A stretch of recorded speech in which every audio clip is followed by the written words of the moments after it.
¿Qué pasaría si descubrieras que la vida de un niño estaba siendo marcada por el dolor, pero nadie lo veía?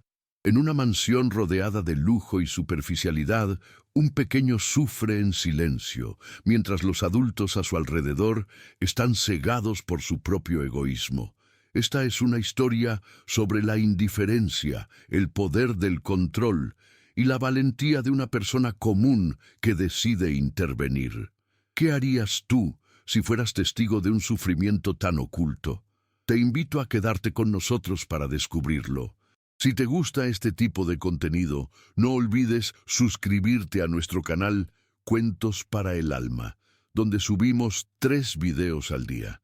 No olvides darle like al video si te gustó esta historia y cuéntanos en los comentarios desde qué ciudad nos escuchas y qué hora es allá. En el largo pasillo de mármol de la majestuosa mansión de Santa Fe, el grito del multimillonario Héctor resonó como un trueno, haciendo vibrar la lámpara de cristal que colgaba del techo. «Deja de arrastrar los pies. Camina bien. Estás arruinando unos zapatos que costaron una fortuna», gritó con la impaciencia desbordando su voz. El pequeño Pablo, de apenas 7 años, se quedó paralizado en medio del pasillo, su rostro cubierto de sudor frío y lágrimas silenciosas. Intentó obedecer, dar un paso firme, pero su cuerpo traicionó su voluntad. Con cada movimiento, cojeaba violentamente. Su pie derecho tocaba el suelo con una ligereza desesperada, como si el suelo estuviera cubierto de brasas ardientes. La escena no era de desobediencia, sino de una tortura física visible que el padre, cegado por la frustración y la exigencia de perfección, se negó a ver. Interpretaba la agonía de su hijo como un defecto de carácter. La madrastra, Andrea, observaba la escena desde el umbral de la puerta con los brazos cruzados y una sonrisa de desdén apenas disimulada en sus labios perfectamente maquillados. «Es pura pereza y mala postura», comentó Héctor, con un tono que mezclaba aburrimiento y autoridad. «Lo hace a propósito para fastidiarnos. Este niño necesita aprender algo de clase y apreciar lo que le compras».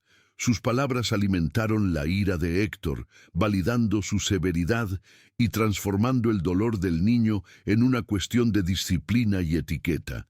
Para Andrea, el sufrimiento de Pablo no era un problema médico, sino un defecto estético que debía corregirse rigurosamente, sin importar el costo emocional para el niño. Al final del pasillo, con un montón de toallas limpias en las manos, estaba Emilia, la nueva empleada, contratada para la limpieza y los cuidados básicos, una mujer sencilla, madre de 3 hijos y abuela, con la experiencia de quien ya había tratado muchas heridas y fiebres. Su mirada, entrenada por la maternidad y la vida dura, captó de inmediato lo que el padre ignoraba. Vio la palidez en la piel de Pablo, su dificultad para respirar y el temblor en sus piernas. No era una rabieta. Emilia reconoció el lenguaje corporal del dolor agudo. El niño no arrastraba los pies por pereza, sino que intentaba sobrevivir a cada paso, protegiéndose instintivamente de algo que lo lastimaba profundamente con cada contacto con el suelo. La vida cotidiana en la mansión era un campo minado para el pequeño Pablo. Desde la llegada de Andrea, la casa se había convertido en un lugar de reglas rígidas y apariencias impecables, donde la comodidad se sacrificaba en aras de la elegancia.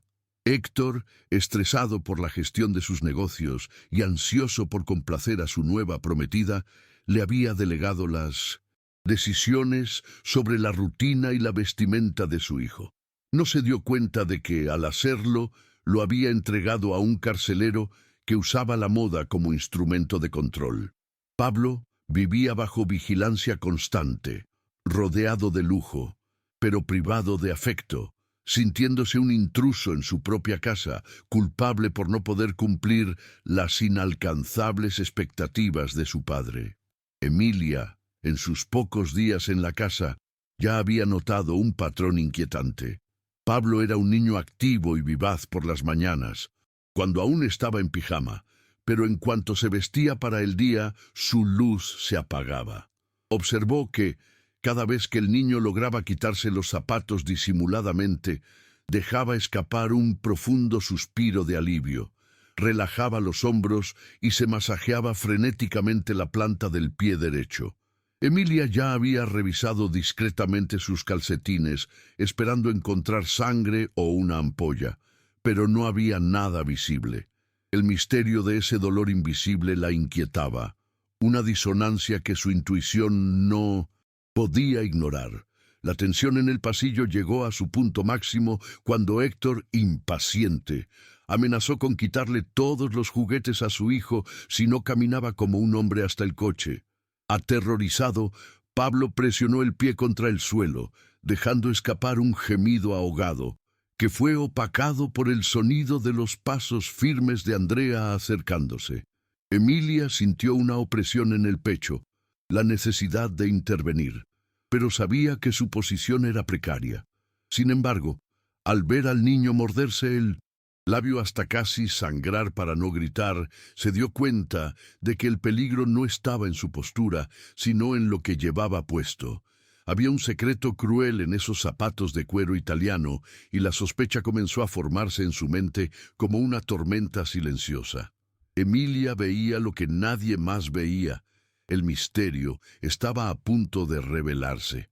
El misterio llegó a su punto máximo cuando, un martes por la tarde, Pablo, exhausto por el dolor y con una fiebre baja causada por la inflamación constante, se negó a levantarse de la cama para cenar.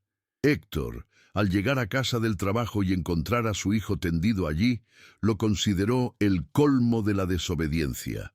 Furioso, subió las escaleras decidido a arrastrar al niño a la mesa por la fuerza si era necesario. Emilia, al escuchar los pasos pesados de su jefe y anticipar el desastre, corrió tras él. Sabía que ya no podía permanecer callada. La seguridad física del niño estaba en juego y era necesario extraerle la verdad, incluso por la fuerza. Al entrar en la habitación, Héctor corrió hacia la cama gritando. Pablo se encogió. Llorando, Emilia se interpuso entre padre e hijo, un escudo humano inesperado. «Señor, por favor», suplicó con voz temblorosa pero firme, «no lo castigue, solo déjeme ver el zapato solo una vez. Si no pasa nada me iré y no volveré a hablar de ello». La urgencia de su petición, el brillo de seguridad en sus ojos, hizo que Héctor se detuviera. Andrea, que estaba justo detrás de él, intentó intervenir con la voz, estridente por el pánico. «No seas ridículo. Es un zapato ortopédico de $1000. Lo vas a deformar». Pero la duda ya estaba sembrada. Héctor dudó un momento, mirando a su esposa, a la niñera, y luego a su hijo, que sollozaba agarrándose el pie. Emilia ignoró las estridentes protestas de Andrea y con una determinación que rozaba la insolencia, tomó el zapato derecho de las manos de Pablo. El chico se estremeció al tacto, pero lo permitió con sus grandes ojos fijos en la mujer que parecía ser la única que le creía. El zapato era una magnífica pieza de artesanía italiana, de piel suave y costuras perfectas. Un objeto de deseo que escondía un oscuro secreto. Emilia metió la mano en el zapato, palpando con sus dedos callosos el aterciopelado interior. A primera vista todo parecía normal, suave y cómodo, pero no se detuvo en la superficie. Presionó buscando no con la vista, sino con el tacto, la irregularidad que sabía que estaba allí, oculta bajo la plantilla pegada, que parecía intacta. La valentía de Emilia era la única esperanza de este niño. Creemos que el destino guía las manos de quienes actúan con compasión. Si la apoyas, comenta, Dios protege a esta mujer para bendecir su misión. «Traigan un cuchillo, señor, o unas tijeras fuertes», pidió Emilia sin apartar la vista del zapato. Héctor, aturdido por la autoridad de la niñera y el miedo creciente que le helaba el estómago, obedeció mecánicamente. tomó un abrecartas afilado de su mesita de noche y se lo entregó. Andrea intentó abalanzarse, gritando que estaban locos, que estaban destruyendo una obra de arte, pero Héctor la detuvo con un gesto brusco de la mano, un muro de silencio que le impidió intervenir. Necesitaba ver. La duda sembrada por Emilia había echado raíces demasiado profundas como para ignorarla. Necesitaba saber qué causaba el llanto de su hijo. Con la cuchilla en la mano, Emilia no dudó. Perforó el fino cuero de la plantilla interior, arrancando la etiqueta del diseñador que atestiguaba la calidad del producto. El sonido del cuero al cortarse fue el único ruido en la tensa habitación. Introdujo los dedos en la grieta abierta y con un tirón firme arrancó lo que cubría la base del zapato. Lo que se reveló bajo esa capa de lujo dejó a Héctor sin aliento. No era un defecto de fabricación, no era una piedra accidental, era una trampa deliberada construida con la precisión de un instrumento de tortura medieval. Incrustada en la suela del zapato, con la punta afilada hacia arriba, había una tachuela de metal oxidada. Estaba colocada exactamente donde Pablo apoyaba su suave talón con cada paso. La punta era lo suficientemente corta como para no perforar el pie profundamente y causar una hemorragia visible que mancharía los calcetines y revelaría el crimen, pero era lo suficientemente larga y afilada como para pinchar la piel sensible, tocando las terminaciones nerviosas cada vez que el chico apoyaba el pie. Era una espina clavada, diseñada como una aguja fija que transformaba el simple acto de caminar en una sesión de agonía insoportable y constante. Emilia levantó el zapato para que la luz de la lámpara cayera sobre el metal sucio. «Aquí está la pereza de su hijo, señor», dijo con voz temblorosa de indignación. «Aquí está la razón por la que camina torcido». La mecánica de la crueldad era evidente para todos.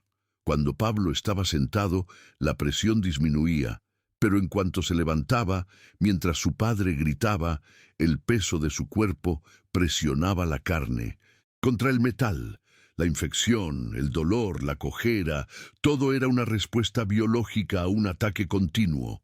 El niño no se estaba rebelando. Lo apuñalaban en la planta del pie cientos de veces al día dentro de su propia casa. Pablo, al ver el objeto expuesto, soltó un grito que no era de dolor, sino de pura validación, y se desplomó sobre las almohadas, exhausto por el alivio de que alguien finalmente hubiera visto al monstruo que le había estado mordiendo los pies. Héctor tomó el zapato de la mano de Emilia, observó la tachuela, el óxido, la oscura marca de sangre seca alrededor de la base del metal. Luego miró el pie de su hijo, donde una marca morada e infectada en el talón correspondía exactamente a la posición del objeto. La verdad lo golpeó con la violencia de un tren desbocado. Había obligado a su hijo a torturarse. Le había gritado que pisara más fuerte la hoja. La culpa y el horror lo destrozaron allí mismo de pie, sosteniendo el arma homicida que él mismo había atado a los pies de su hijo. Héctor miró el pie herido de su hijo y luego a Andrea, la mujer que segundos antes había sido la reina de su vida. El amor que sentía por ella se evaporó, reemplazado por un asco visceral. «Tú compraste estos zapatos, tú pusiste las plantillas», dijo en voz muy baja. Andrea intentó balbucear una disculpa, algo sobre enseñar resiliencia, pero la mirada de Héctor la silenció. La agarró del brazo y la sacó a rastras de la habitación, echándola de la mansión con la furia de un padre que finalmente había despertado. La echó a la calle con solo su crueldad como equipaje, mientras llamaban a la policía para que registrara la agresión. Muchas gracias por escuchar hasta aquí. Si te gusta este tipo de contenido, no olvides suscribirte a nuestro canal Cuentos para el Alma, donde subimos 3 videos al día. No olvides darle like al video si te gustó esta historia y cuéntanos en los comentarios desde qué ciudad nos escuchas y qué hora es allá. Una vez eliminada la causa del mal, Héctor regresó a la habitación, con los nervios a flor de piel, y recogió a Pablo entre sus brazos. El niño seguía llorando, pero ya no era un llanto de dolor físico, sino de un alivio profundo, como si finalmente el peso que llevaba sobre sus hombros se hubiera aligerado. Héctor, con la voz temblorosa, le pidió perdón 1000 veces, besando el rostro de su hijo, prometiéndole que nunca más dudaría de su dolor. «Perdóname, hijo, perdóname», repetía, mientras el niño lo miraba con ojos llenos de confusión y alivio a la vez. Emilia, con sus manos callosas de tanto trabajo, se acercó al niño y limpió cuidadosamente la herida en su pie. Le aplicó una venda suave, un gesto que se convirtió en el primer toque sanador que ese pie recibía en semanas. La enfermera que estaba en la mansión también había sido llamada, y con un poco de calma explicaron que la herida estaba infectada, pero que con los cuidados adecuados sanaría sin problemas. Esa noche, Héctor no pudo dormir. Se sentó junto a la cama de su hijo, velando por su sueño, temeroso de que algo más pudiera estar mal, de que tal vez había sido demasiado tarde para comprender la magnitud del sufrimiento de Pablo. La vergüenza y el remordimiento lo carcomían mientras observaba al niño dormir en paz por primera vez en mucho tiempo. El dolor de Pablo había sido ignorado durante demasiado tiempo, y ahora, tras descubrir la verdad, Héctor entendió que la autoridad de un padre nunca debe ser mayor que su compasión. No bastaba con ser un proveedor y un líder de su hogar. Debía ser también un protector y sobre todo un ser humano con empatía. Comprendió que el dolor de un niño nunca es una mentira y que, para sanar verdaderamente, a veces se necesita la valentía de profundizar en lo que se esconde bajo las apariencias. Semanas después, el jardín de la mansión en Santa Fe se convirtió en un lugar de libertad y alegría. Pablo, ahora con zapatillas suaves y coloridas, corre por el césped, pateando un balón de fútbol con un entusiasmo que antes parecía imposible. Su pie había sanado, pero lo que era aún más importante es que su alma también lo había hecho. Ahora no caminaba arrastrando los pies ni con miedo, sino con una energía y una vitalidad que Héctor no había visto en él en mucho tiempo. Héctor corre a su lado, riendo como un padre presente y atento, disfrutando de cada momento con su hijo. Ya no se veían como dos personas distantes y atormentadas, sino como un equipo que finalmente se entendía. El padre había aprendido, a un costo muy alto, lo que significaba ser un verdadero padre. Emilia, desde el balcón de la mansión, los observa, ya no como la niñera temporal que había sido al principio, sino como la ama de llaves de confianza, como la abuela del corazón de esa familia. No solo había cuidado de los niños y mantenido el hogar en orden, sino que había tenido el coraje de enfrentarse a la verdad, aunque eso significara desafiar las expectativas de los demás. Se había ganado un lugar de honor en la casa, no por su servicio, sino por su valentía de haber visto lo que nadie más quería ver. Cuando el mal estaba en su apogeo, fue ella quien lo desenmascaró. Y cuando el dolor de Pablo ya no pudo ocultarse, ella estuvo allí para salvarlo, con más que solo manos callosas, sino con un corazón que no dudó ni un segundo en defender al niño. Finalmente, Héctor comprendió la lección más importante de su vida. La autoridad de un padre nunca debe ser mayor que su compasión. La vida de su hijo ya no sería un espectáculo de perfección y control, sino un lugar donde pudiera sanar, crecer y ser feliz. Y así, la mansión en Santa Fe dejó de ser solo un lugar de lujo y exigencia para convertirse en un hogar. Muchas gracias por escuchar hasta aquí. Si te gusta este tipo de contenido, no olvides suscribirte a nuestro canal Cuentos para el Alma, donde subimos 3 videos al día. No olvides darle like al video si te gustó esta historia y cuéntanos en los comentarios desde qué ciudad nos escuchas. Y ¿Qué hora es allá?